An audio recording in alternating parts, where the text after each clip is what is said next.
Obasanjo accuses Nass of bribery. Good morning, good afternoon, good evening. We have a report here for you coming from former President Olusegun Obasanjo. And this time he is coming up with a clear allegation. From his investigation, he found out that some members of the House actually took bribe just to be in support of the notion of the SOE and the suspension given to Fubara'S. He has made an attempt to one-on-one question some of the members who he found out that took or rather collected the bribe. But some are denying it. Some denied it according to the report. Some denied it and said they were not given, that there was nothing like that nothing of such ever occurred. One of the members of the House said that they were not given a $200 bribery for any reason. They were only given a $5,000 for Salah gesture. Can you imagine? People are suffering. People are wailing in hunger. People are sleeping on the streets, under the bridges. They can't feed. Some can't go to school because of money, because of the finance. And members of the House, our so-called said leaders, are sharing a huge amount of money, even if it's 1,000 naira. Of what use and of what importance, of what value does it add to the masses that they are sharing money for Salah, of which I know some of us listeners will not really believe it, because according to Obasanjo, it was only but a lie to say that $5,000 was shared for Salah gesture. Meanwhile, it was $200 each that was given. And Obasanjo is not taking it lightly, because according to him, that although some might have not received that money, some of them might not partake in the bribery, but those of them who partook in the bribery, he has confronted, he has heard from the horse's mouth, he has heard from some of them that indeed a $200 was shared among themselves, just to support the notion of the SOE and the suspension on Fubara'S in Rivers State. Well, listeners, I really don't. I'm trying to find it hard that even in this hard time, in this hardship, the masses, the people are complaining. They are believing and hoping that someday it will get better. The things in the market, the prices are thriving really high daily, per second, if I'm not making mistake. And they are hoping that things will better, but no, it's getting worse and it's getting more critical. So in this case, Obasanjo is really taking it hard on them. Some of them, he has made them to understand that they are only but lying, because he knows very well, according to them, he has spoken to some, he has heard from the horse's mouth that they actually took a bribe. I will bring to you shortly the news in full. Please stay tuned with us. Claims federal lawmakers took money to ratify Rivers emergency proclamation. Chief Olusegun Obasanjo has alleged that members of the National Assembly received bribes to ratify the state of emergency imposed on Rivers State by President Bola Tinubu.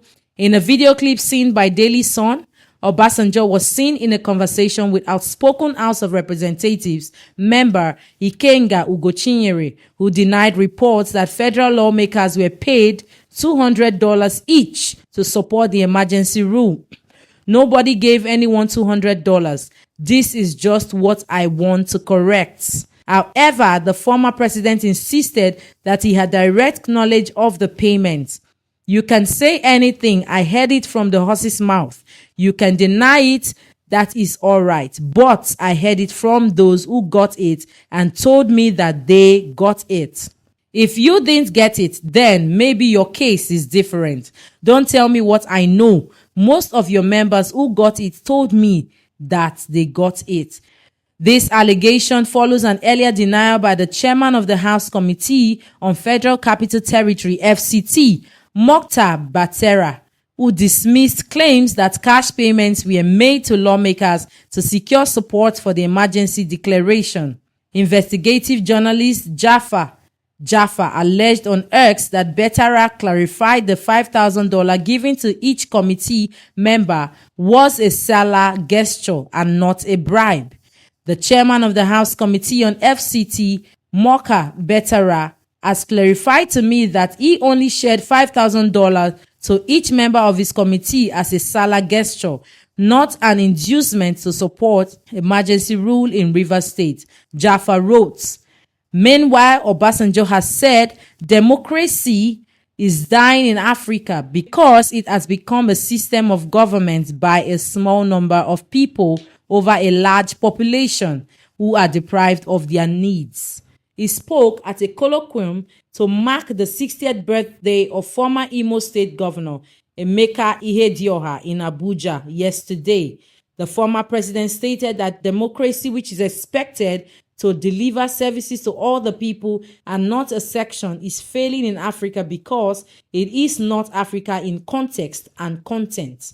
According to him, from the Greek model of democracy, where all the citizens participate directly in their affairs, it is now a representative system which has not taken care of everybody. When we talk of democracy, we should remember that in Africa, before the colonial rule and the colonial power, we had a form of government which attended to the needs of our people. And whatever you call it, to me, it is democracy. Because what is democracy about? Democracy is meant to be a system of government that delivers and delivers to all the people, not just a section of the people, not just a few, but what do we have today? Today we have democracy, which is a government of a small number of people by a small number of people over a large number of people who are deprived of what they need to have in life. Now, that is not democracy that will endure. So if you are talking of democracy failing in Africa, democracy in Africa has failed. Why has it failed? Because in context and in content, it's not Africa. It does not have any aspect of our culture, our way of life, what we stand for, what we believe in. Ubuntu, I am because we are. He added that democracy in the continent today is, I am because I can grab.